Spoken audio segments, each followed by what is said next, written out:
All right, everybody. I'm here with Coach Travis James. He's the office coordinator at John Carroll University. Coach is talking total instruction on gap scheme combos today. Go ahead, Coach. Thanks. I appreciate the opportunity to be able to share some of this afternoon together with you. I'm lucky that the topic that we're going through today is based on some things that we do really, really well here at John Carroll. And this is really the foundation for quite a bit of the offensive identity that we've built going into it. So a couple things before we get going. Number one, I usually always have more tape than time. So I'm going to do everything that I can to stay on the move. But I don't want to just rush past things. So, but we will keep a pretty good pace as we work together. Number two, when we are talking about a gap scheme for the purpose of this conversation, I'm talking about a play where we have some trap element, some wrap element, and there are pullers involved. I'm not talking duo combinations. We are a big duo team, but that's not our topic of conversation today. They are different in our universe. And then finally, I do believe that everything begins with the base idea of leverage, and that leverage transcends to individual blocks, which then rolls into combinations. And so I'm going to hit all those today. And so that's a perfect segue into really our first topic, which is what we define as universal keys to win, whether I'm a universal blocker, blocking anything, or blocking in the context of the run game. And so if we can all kind of bring our eyes over here to these 4 points, these are things that we talk to our players about all the time. And we begin with point number one. Your eyes are a muscle, and we want to make sure that your muscle is sending the right messages to your body and your buddies. Every blocking aiming point that we have within the offense is visual first, right? We need to look at an aiming point on a defender with the leverage that we want to end up in, and then also obviously the effectiveness of the play leverage that we're trying to block for. But then our eyes are also giving us instructions from the defense, right? What are the stance keys of the defender that I'm blocking, which we'll go through today? Linebacker alignment, safety tilt, all those things go into putting the right visual keys into my mind so that I can then use my mouth to communicate with my line mates. Number two is we do want to operate with loaded stances. So we talk about mental weight creating efficient movement for us. It's as basic of an idea as if I'm going to step with my left foot, I'm going to mentally load my weight on the ball of my right foot to be able to spring off and not have any wasted movement. The other piece that we've evolved in over time is we believe in 3-point stances here. You're going to see some 2-point stance mechanics out of the blocks that we'll go through today, but we have almost gone back to some of our fundamentals of building ourselves out of 3-point stances to help this efficiency. Point number three is head, hip, and hand leverage. When I'm talking about head and hip leverage, I'm talking about the low man, right? Playing pad under pad, playing screws under screws. There is the idea of vertical leverage in every block that we have. That's obviously essential. But then the idea of hand leverage gets to us playing tighter to the body of the defender, right? We want leverage on the horizontal plane as well. So when we talk about this with our players, we talk about the idea that fighting for leverage is universal, and we want body leverage, vertical and horizontal, but also ball leverage. We have to understand the aiming point of the run and handle things accordingly, and you'll see some of that as we go. And then the last point is a simple reiteration of the physicality that we operate with. We need to make sure that we're setting the physical tone of the play every day and in every way. So we talk about puncturing our aiming point, straining through the aiming point, and finishing defenders. So this gets us to a natural transition of, okay, these are my universal keys to win as a blocker in this offense period, but what are the essentials to win in the run game? And our run game fundamentals are this, and every block that we run through should fall in this category. We want to fit low, we want to strike tight, and we want to stay on the run.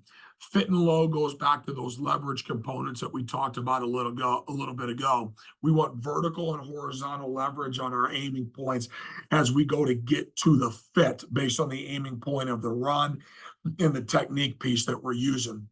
Number two, we're going to strike tight. We want tight elbows. We want tight thumbs.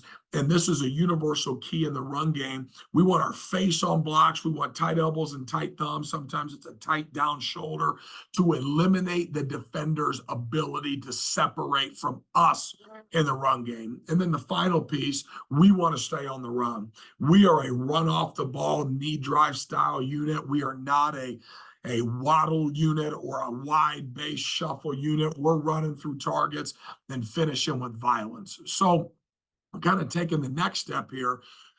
Every double team or combination that we have in the offense obviously is an evolution of a core set of base techniques that we teach from the offensive perspective. These begin for us, and the double teams that we're talking about today begin in the drive block world, a covered drive block. And there's a couple key pieces of information that you're going to see play themselves out throughout the tape that I want to make sure we're clear on right here.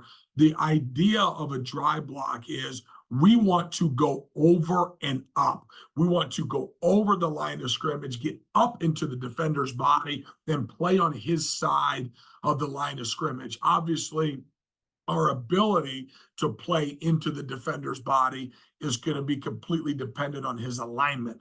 Our aiming point in a drive block, and we've evolved this over time, is the sternum of the defender.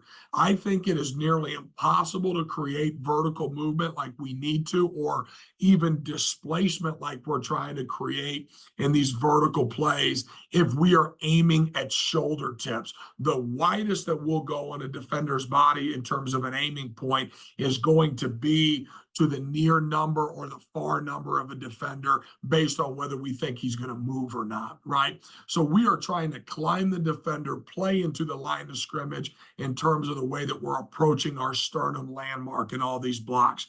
The strike is a thumb lift. We talked already about tight thumbs and tight elbows that we want to be able to fit tight through the defender. Now, where the key of the ball leverage comes into the play is we are going to put hand pressure where we anticipate and desire for the football to go. So, for example, if I'm running gap scheme to my right and I'm going to go over and up and thumb lift into a defender, my hand pressure should be with my right hand to torque and throw, and you'll hear me use the word define the defender to my inside gap. You're going to see plenty of that as we watch the tape. So what are some of the keys here? We want to stay attached as we puncture through the defender. And once again, that target is the sternum, and we don't want to block half a man. We talk about creating rhythm in our feet, three-step strain through a target, which, as we spoke about already, was going to be the sternum. I want to create three revolutions of my feet before I throw and define. We have to gain ground. This is a cardinal sin for us in drive blocks. If we're lateral, and we're trying to create knockoff, by the time the defender launches into our chest, our heels are back into the runner, and we do not have a very good play. So let's watch a couple of these before we start getting into the fundamentals themselves. So I want to get eyes right here in particular on the middle player of our shoot progression. You're going to watch this player go over and up. He's crossing the line of scrimmage with his left, going up into the defender's body with his right. Now here we go. As he's creating momentum and revolutions with his feet, he's going to create knockoff from the line of scrimmage. And when he gets to the third revolution of his feet, he's going to throw. There's rhythm to these blocks. If you look out to the outside, to the left, this is not what we're trying to get. We're not staying attached. There's a swivel of these hips. We end up blocking half a man. That's no good. So once again, from the interior, we see us go over and up into the sternum, define it on the third revolution. We see a good look and a bad look, okay? So here, now we're transitioning from going from a line of scrimmage drive block into a second level drive block fit on a linebacker. This starts with our leverage progression at the beginning of the practice. You're going to see the offensive lineman taking a vertical target right over his head. We talk about right before the moment of truth, you're going to surround the linebacker with your feet, strike, squeeze, and lift on the sternum. Strike with tight elbows, tight thumbs, and a tight face to your target, and stay on the run through your target as the defender's trying to throw you. Here we're transitioning into the middle. Go over and up with eyes on your target, strike, squeeze, and lift. Run through your target after you surround him with your feet. And here's the last one. Target right over your head, surround him with your feet, strike, squeeze, and lift, and stay on the run, right? So that's the application of the drive block from a first level perspective and a second level perspective, which once again, you'll see all these pieces. So now the next individual technique before we get moving is what we call a load and launch. So anything that we just talked about with that individual gap technique, that we're saying, okay, we have a man that's aligned in our gap. Or so pre-snap, I know that I'm gonna, and what we talk about in our meeting room is if there's a man aligned in your inside gap in a gap scheme, it's check, whoop, pass. Go over and up, get your eyes to a sternum, create movement, and roll.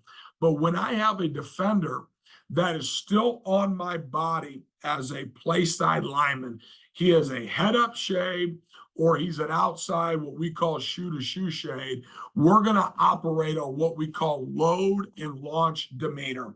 So my first step, which is my load step, is going to be to open my toe, settle my hips down, and open my eyes and my hips to my priority gap, which is my inside gap, my primary responsibility. You can see these set of eyes right here. We say that every time we load, we look. You need to get eyes with big vision through your inside gap to determine a threat that may cover your gap post snap. We not only settle and take this load step to settle our weight and prepare our launch step, but we also do it to open our hip to collect any movement that's going to happen post snap. So I'll go through that as we roll. The second step is working in conjunction with your strike. We are taking that covered knee. If I'm in a half-man relationship, it's going to look right here like this. For example, like a right guard on a 3 technique. My right knee, which is covered, is going to drive to his crotch. I am launching myself with square shoulders and what we call a down shoulder delivery. Now listen to me. This is an important piece of clarity. My eyes in a drive block go over and up to the sternum. The load and launch block is still a piece of the drive block family. So my eyes are inside, but the piece of information that we give to our young men is that we're going to put our down shoulder through the sternum of the defender. So people ask, do you use a flipper? Do you use hands? We target with our shoulder and we make our hand fit secondary. I do prefer to have a hand on the block because we try to smash guys through and eliminate mystery on all these gap scheme combinations, all right? So my shoulder pad is taking the place of my eyes. My eyes are protecting my gap. My shoulder should fit at the same time as my launch, which is getting me to a near foot, near shoulder, strong and powerful position. Couple last pieces of keys here.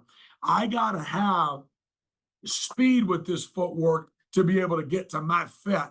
But as I look inside, if I have anything that's running from the backside to the front side, from the top down, or from the play side to backside, I got to get my hat in front, hat speed in front through the crease to collect that block, get in front of it so we eliminate penetration.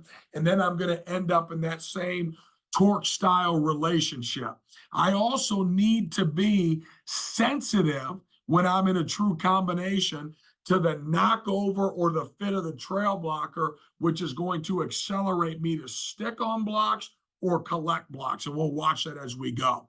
Now let's get to 2 different fits. So here, what you see the blocker do is we're going to load with the left foot. We're going to launch with the right foot. We're targeting with a down shoulder through the sternum of the defender. I don't want to put my left hand on this block. Every time I load, I look. My hand fit is secondary. He's fitting a little bit more with a flipper in this case. I prefer with him to fit with his hands, but you understand the basic idea of what we're trying to accomplish. Now, here's the next layer. And admittedly, we've moved more towards this world, okay? We are going to still load and launch with our feet. You're going to see us load with our left and launch with our right in this picture.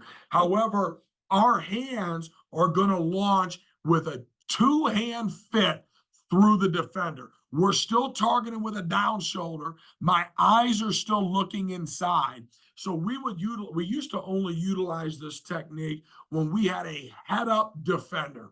We said, okay, when we've got a head-up defender, we've got to climb his body, like we're going to talk about here in a moment, but I've still got to get to my fit. And I'm going to use two hands because I've got to be powerful in a position to control him no matter what direction he decides to go. I'm either going to get heavier and define him, or I'm going to get thinner but be thicker with my eyes inside. So what you see is the load with the left, the launch with the right. We're still trying to get a shoulder fit. We're still trying to eliminate the defender's ability to separate. My eyes are inside, but I'm in much better control of this block. When I have a half-man double team, we can truly feel this right knee get to the crotch of the down man. But when I'm operating versus a head-up defender, I'm going to surround his ass with my feet, and I'm going to start climbing his body, ready for my buddy to knock him across my face and define people, okay? So when we talk about putting this together, this gives us a good picture of a base, no linebacker, no scheme double. I want to really get an idea here. This is a half-man fit. You're going to see him load and launch. There's a load, there's a launch. He's got his eyes inside. There's a strain with a near foot, near shoulder relationship from both players. We'd like the player to the right of this combination to maintain his pad level through. When his helmet pops off, he rises. But we're trying to create movement in this way. Like, that's basic, no scheme teaching. All right.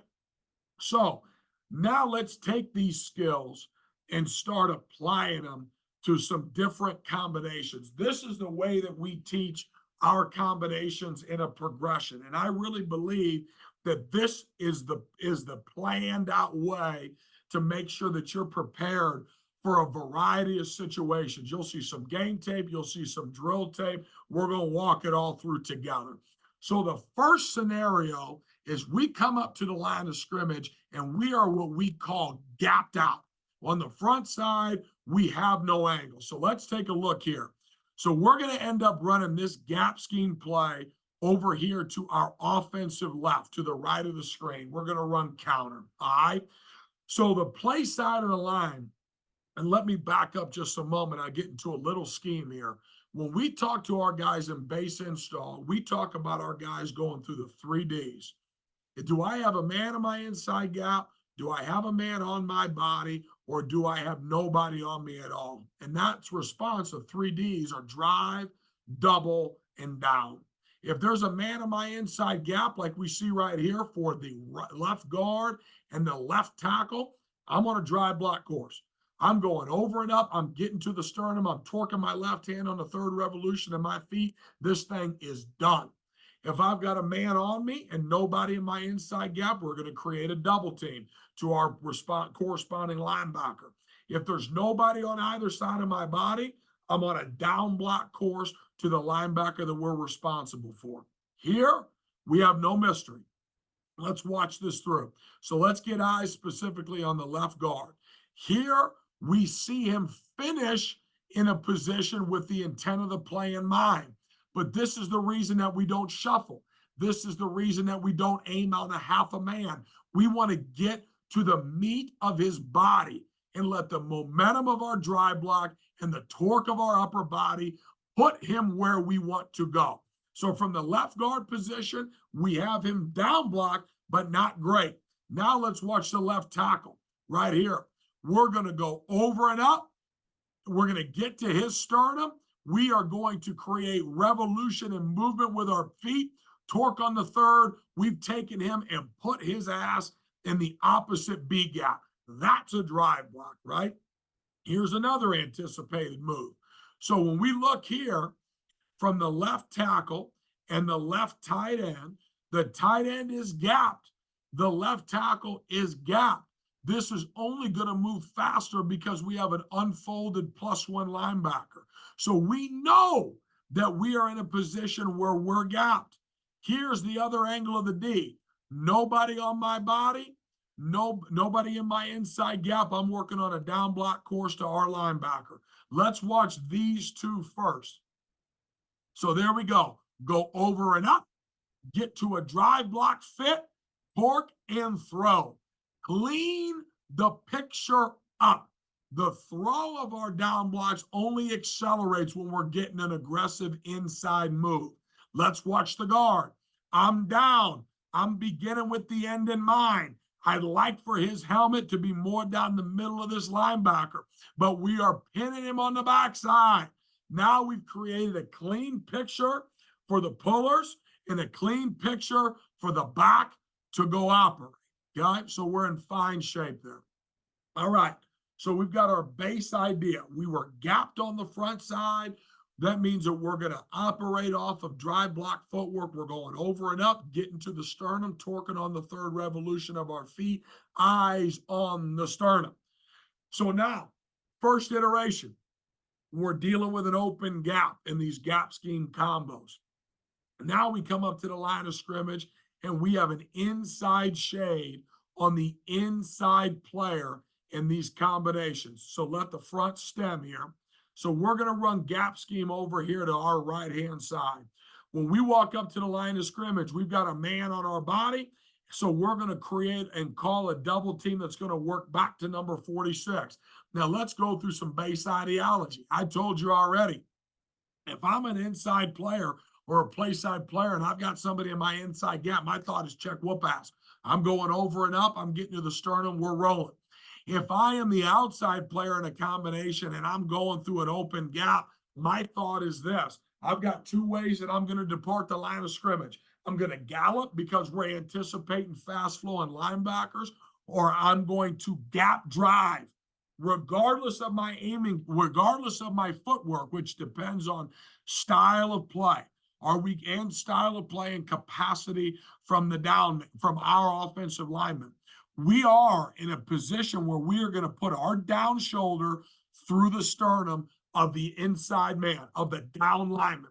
If there is nobody there, like we have in an inside shaded combination, I'm going to roll through the B gap and I'm putting my down shoulder through the B gap. The way we say it is, there's not a down guy there right now, but there could be somebody as we roll. So we're in a down shoulder delivery. I'm only getting involved with my left shoulder. As this thing plays out, the inside players getting to drive block footwork over and up, torque and run, down shoulder delivery. I'm trying to put my shoulder through the down man's near number, through his sternum. And if nothing appears, I'm transitioning into a drive block on the second level, getting us loose. Okay? So that man hanged. Here we are again. Now we're going to transition here. This is where we're going to get our inside shaded combination. We're working towards a backside lineman. The left guard is thinking, check whoop ass, go over, go up, create massive movement at the point of attack, torque and throw with your left hand after the third revolution of your feet. You can see and feel us crossing the line of scrimmage, getting into the meat of the defender's body. You can see more of a gap drive type mentality from the left tackle. Down shoulder delivery, any hang at all, knock it and smash it to the inside player. Once we know that he is committed to the inside gap, I'm transitioning to drive block fundamentals on the second level, rolling through the sternum of the defender, right? So we're in great shape here. All right. Now, here, let's get our eyes moving. Okay, let me fast forward a little bit. Our gap scheme is going to happen to the right of the screen to our offensive left. Here is a true gap drive type relationship. This combination is rolling towards the backside linebacker. So what you're going to see is the guard transition, check whoop ass, over and up footwork. But as we progress, that inside shade plays down the body to slightly to the outside shade. This is why we target and run through combos. Like, you will hear these guys come up and they will still communicate our combination call to the point linebacker so that the outside player is sensitive to the D lineman moving. But as we play through, we instruct the outside player to feed that thing into the guard. You got to be sensitive as a guard to snatch that across the face. We clean this picture up, and as we go to target our shoulder through his sternum, we talk about feeding that outside hip, feeding that outside rib cage to create movement inside, and then we transition to the point linebacker and pin him. Good stop. Now we're getting into a more thick or more defined version of this. So here's the next layer of it. In the last one, the down lineman transition, but was still hanging down the outside of the inside player in the combination. Here we're in the same world. This is part of the evolution. It's gap scheme progression. We're rolling with that inside shaded combination, but at the snap, this down lineman is going to play outside. Now listen to me. For some guys and their priorities, they play out and they get the inside guy through. I've got tape after tape of us getting picked. The linebacker playing faster or falling back in, and we're not blocking anybody. The second piece is we make a big priority in our world about taking care of the first level first. So this is an important piece. When we get movement, I'm going to play this slow through. So the inside player's thinking drive block, the outside player's thinking down shoulder gap drive mechanics, right? I've got an open gap. I've got to be able to feed them on my drive block. As we truly have the defender play out, the inside player's thought is get vertical before you get out. We are keeping our attachment and staying attached with the outside player. We're sticking together to run what we call blade drill. That very first good drop double team example we talked about, we call that blade drill. We're going to blade drill him into the lap of the linebacker so that we can make the appropriate transition on who has to climb, right? So that's the way that it operates. Here it is moving, because I know you're thinking, ain't no way this is happening. I'm telling you right now, this is happening. Let's get eyes over here on the tackle and the tight end. Inside shade combo, working to that linebacker, okay? We're going to shift the formation. Watch the tackle. He's thinking, I got to get into the line of scrimmage. As I go, I'm getting movement across my face. I'm not putting myself through. I'm going to get vertical before I get out. And as I get vertical, my linebacker declares inside to my gap. I got hat speed in front, get eyes in front. My outside player will take over. We work on the internal communication of that consistently. Here's another example, not to linebacker level, but to the first level. Here's an excellent combo. Inside shaded combination working to number 10. We talk about the idea of shutting the door versus any type of movement into our gap. This combination between the right guard and the right tackle, the guard's going to get vertical before he gets out. Watch him snap his eyes inside. We got a little bit of leakage across the face of the guard. Shut it off. Shut the door. Let the ball get out the front side. That's a really, really excellent job. Once again, the idea of getting vertical before you get out, okay? Now, here's the next phase. So we got all those inside combinations. Inside that's staying inside that's hanging, inside that's making major movement, okay? Now we're transitioning into some head-up shades, okay? So here we go. We're going to get eyes right here on this combination here between the center and the left guard. So now we're utilizing the piece of footwork that we talked about in the very beginning of our instruction.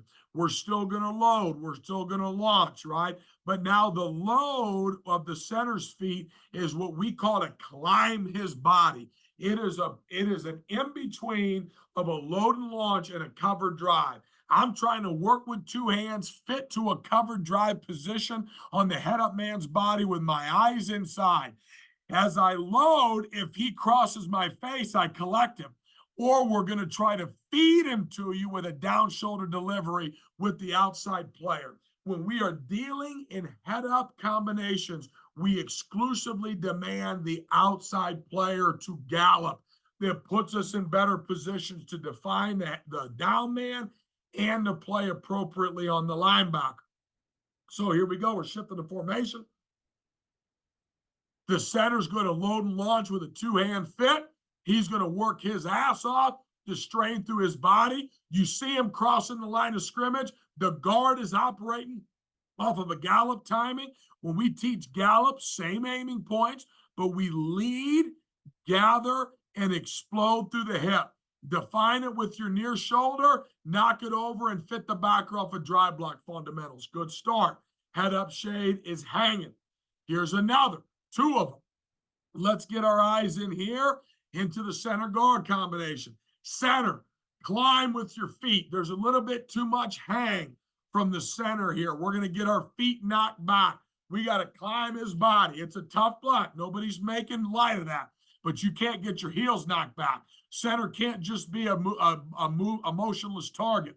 Guard, lead, gather, explode. Down shoulder through the hip and sternum of the head up defender. Knock it with your inside shoulder. Get ready to transition with your hat in front on drive block fundamentals on the backer.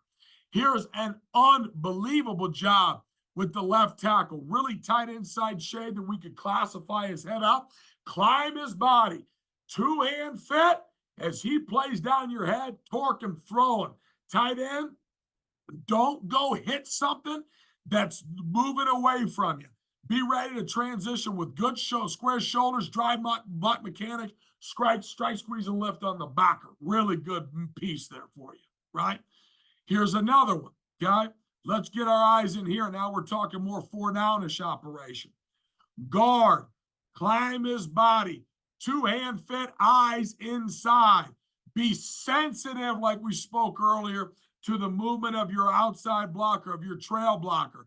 Gap driver, good gallop, mandatory versus head-up defender. Lead, gather, explode, putting your down shoulder through the sternum, knocking the hip with your opposite hand, transition to drive block mechanics. Another echo of this piece of the mechanic. Surround him with your feet, tight end, right? Be able to climb his body with your head slightly inside. We'd like 87's hands to be lower and tighter. But if, as I'm the outside player, don't go hit something inside and put yourself behind the linebacker on the second level. Be ready to transition to drive block mechanics. Good pieces. All right, here we go. Now, we're looking here. Now, when we roll through this piece, we love to knock and feed guys over. Eliminate the gray area for the inside player. But here, the down guy is hanging. The linebacker is hanging. Stay attached. Stay attached. Handle the first level. Create massive movement to the second level. Once the linebacker declares, then transition to drive block landmarks on the second level. Step out of the combination to get your hat in front and transition. Everybody good? All right. Here's another example. We got eyes in here. I got eyes in here, right here on this head-up combination between the right tackle and the right guard. Now the head-up defender is going to hang. We are going to stick together. There is no reason to put ourselves through. Stay attached with eyes inside on the backer and be able to create massive movement to the second level, transition into drive block mechanics, and let the ball carrier get loose. All right, here we go. Now we've got some movement. Now both of these defenders are going to move on us. Here we go. Good piece here. If I'm the inside player, let's get eyes on the center guard double team. I'm going to load and launch. This is why we still load and launch versus a head-up technique. I'm going to load, launch with my outside foot. He's moving. I'm collecting him. This is a good example of good and bad from the guard. Don't run as a head up versus a head up combo gallop. Because when you go to step out of the combination and get in front versus a better player, we're going to be behind. But what the outside player shows us is a perfect ability to step in front with eyes in front in the transition. We were able to stay in front here. On the tackle tight end combination, we're going to collect this movement on the run to throw it.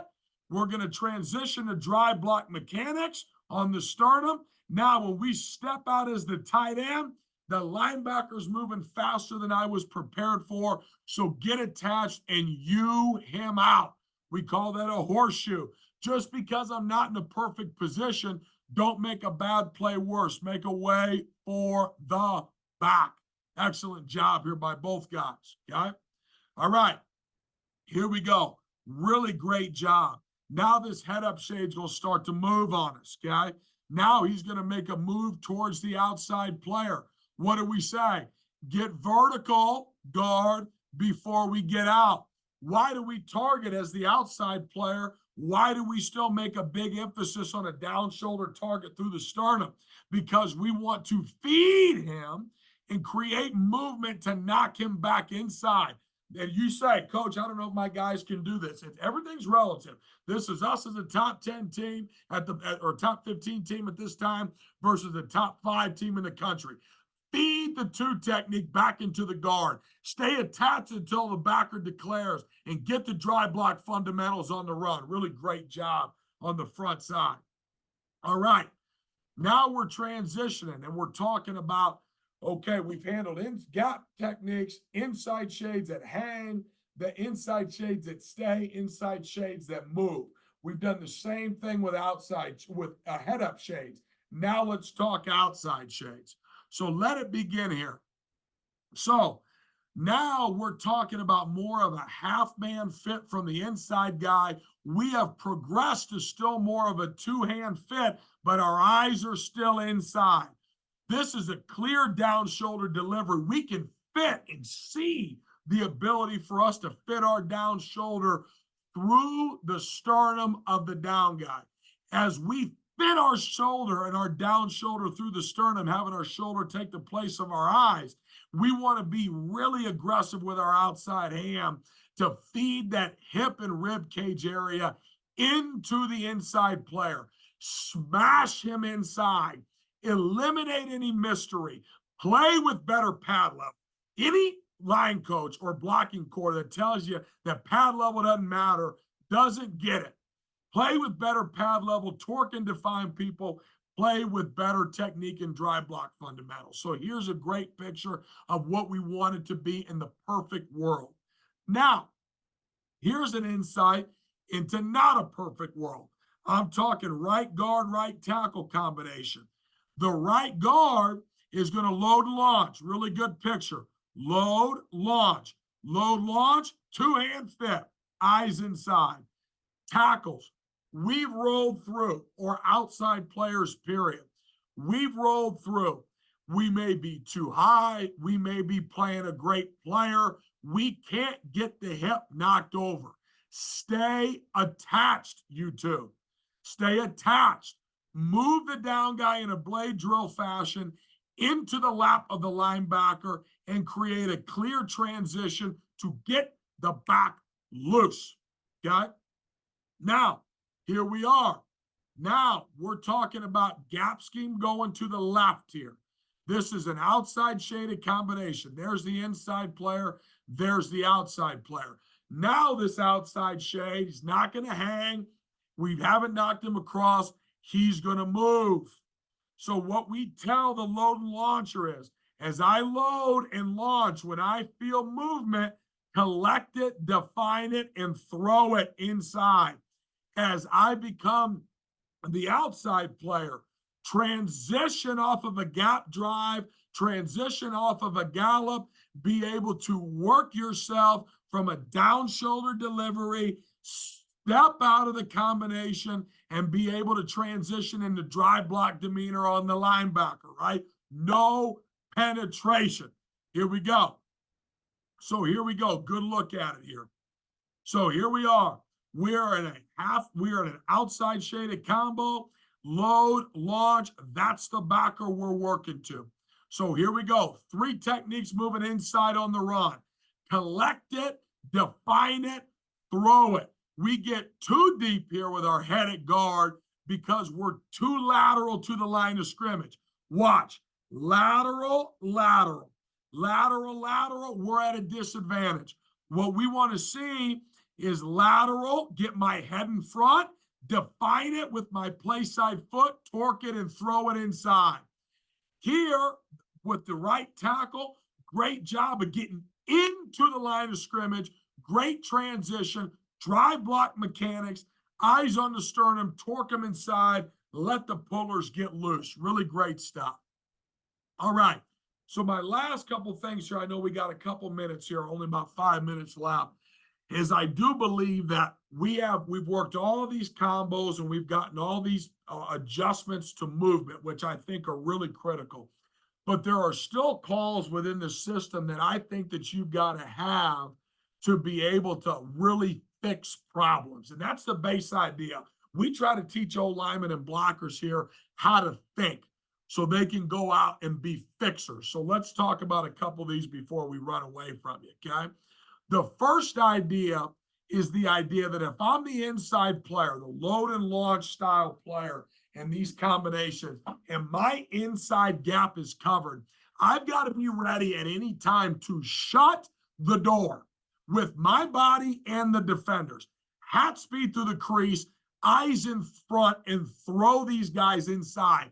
I tell the O-line this, it doesn't matter if it's your linebacker or the play side backer or backside movement or the defensive coordinator running in from the sideline. Nothing runs through your inside gap. Finish it on drive mechanics. Here we're going to see the right tackle get his eyes in front and be able to torque and define and throw. What we also tell these guys is this: it starts with blade drill. We communicate, we have a call to the outside player that tells him that we may move faster that he's ready for, but it starts with a down shoulders fit and a load and launch demeanor before we throw it so we don't get split, okay? Here's another example. We have a gapped out situation here with the tight end and the tackle, but we've got a linebacker that's moving around pre-snap. This thing's gonna move. So we tell the guys, don't get slow, get square. Put your hat in your inside gap. Put your hip in your inside gap. Be ready to collect what runs through and throw it.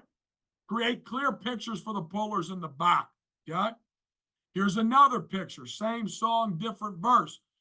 We've got a combination here that we may have to come undone, right? Communicate to each other. Don't get slow, get square. Put your eyes in front. Put your face in front, have an idea what's going on, collect, define, and throw. Shut the door, okay? Here's a great picture of fixing a really nasty picture versus odd defense. We watched this play earlier. We were running that combination and that combination. Watch the tackle play fast with great hat speed. I'm going to start this thing in blade. I want to get my near foot and my near shoulder, but I got to run through. I got to get my eyes and hips in front. And now because we played fast, we've shut off an interior run through. We got a chance now, baby, and we're rolling, okay? Now, here's some of our last calls here, okay? So when we get any form of outside pressure from the backside, this is where our communication and eyes from the tackle and the center have to work in tandem. When we have these outside pressures, especially in a two-backer box where the backside backers walk down, we need a call from the center that gets everybody working back. It's alerting this combination that, hey, you've got these great plans to throw him into the lap of the linebacker, but we've got to get your eyes over here, play side guard and play side blockers, because we got to be ready for this front to move. It also is pulling whoever is what we call the singe blocker on the backside all the way inside until they're bumped. So here's a great response to pressure. We're communicating this. There's no surprises. We're not putting our people in a bad position. We lose the front side combo, but we prevent a run through or getting squeezed. My last piece on this is what we tell the play side blocker is this. If you step flat and he steps flat, F him. I won't use my real word, but we're going to let him play outside. And what I love to see the tackle do instead of muddying this picture for the puller is transition the first wrong color he sees and leave these end guys for the puller. That's a whole conversation for another time. Here's another picture of it. This is versus odd defense. So here we are. We're trying to run that combination of this backer. We're going to end up winning inside on the 4-eye. But now our backside backer has unfolded himself. He's on the line of scrimmage. We're no longer, you can see the center's head tilt towards the guard. We're going to work on the angle to our backer, and who's ever left on the backside is going to pull himself all the way inside until he's bumped back out. Here's a great picture of that. We've got everything handled. We're anticipating the movement of the front. We've gotten people cut open, and we're in great shape. Okay, here's the last two clips for us today. So in addition to being prepared in these pull schemes for backside pressures and getting the play side adjusted, we also have a responsibility as a play side blocker to help the pullers navigate what's inevitably coming to them. The way I tell them is, if you were pulling into a situation and you didn't know what was going on, you'd be pissed. So your play side blockers, as a play side blocker, got to do a great job of raising the red alert. So we have a call in the offense that is alerting us to edge pressure. It does two things. It makes sure that the pullers are not spooked, that we know what's coming, that we got guys running at us that are snorting fire, and it's probably going to happen faster and wider than we were ready for. Secondarily, it's a reminder to us on the play side that as we get edge pressure, we've got to be ready to collect, throw, and define, because we are going to become gapped on the run. So I can tell you that communication happened. We're anticipating run through. The guard is easy, right? Because we got an inside shape. We're thinking check whoop ass no matter what. The tackle clearly sniffs the outside pressure, and we get the guard in a position. That guard ain't surprised. That's why that Sam is missing his headgear. That tackle and ball carrier are not surprised. We obviously dish the ball, but we get the idea. Here's one more example for us before we transition out. Watch this in the check with me. Here we go. We're checking on the sideline. Watch the left tackle and the left guard. There he is. We got pressure. Listen, brochachos, we got stuff that's going to run at your face. We're going to collect this stuff on the run. Let's watch the play side first. There ain't no way that they're surprised. We know we're going to become gapped on the run. Be ready to collect it. Be ready to define it. Be ready to throw it. Pullers, be ready for your pressure.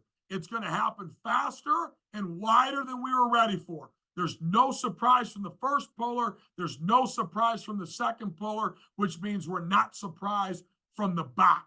We're running right into the teeth of pressure, and we do a great job. So it was awesome to be able to share a little bit of time with you.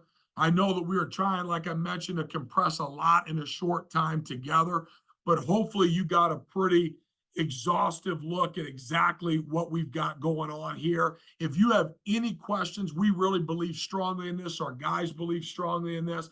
There's my contact information. That's my email. That's my cell. Feel free to text me or call me or email me.